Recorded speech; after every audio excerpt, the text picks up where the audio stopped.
મિત્રો, માણસનો જન્મ થાય એટલે વિધાતા એના લેખ લખી નાખે. વિધાતાના લખેલા લેખને કોઈ ફેરવી ન શકે, એના લેખમાં કોઈ મેખ ન મારી શકે. પણ ત્રણ બાબત એવી છે કે વિધાતાના લેખને પણ ફેરવી શકે. લખવું હોય ત્યાં લખી લેજો.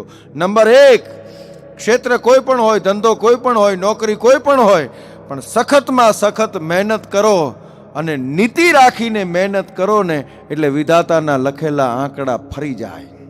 નંબર 2, કોઈ સાચા સદગુરુનો આશીર્વાદ મળી જાય તો વિધાતાના આંકડા ફરી જાય. દોસ્તો, સખતમાં સખત મહેનત કરો, નીતિ રાખીને મહેનત કરો, સાચા સંતનો આશીર્વાદ મળી જાય. અને ત્રીજી છેલ્લી મહત્વની વાત, ઘરમાં બેઠેલા તમારા મા બાપ હોય એની સેવા કરો અને એના હૈયામાંથી આશીર્વાદ મળી જાય કે બેટા તારું હારું થાજો તો વિધાતાના લખેલા આંકડા ફરી જાય.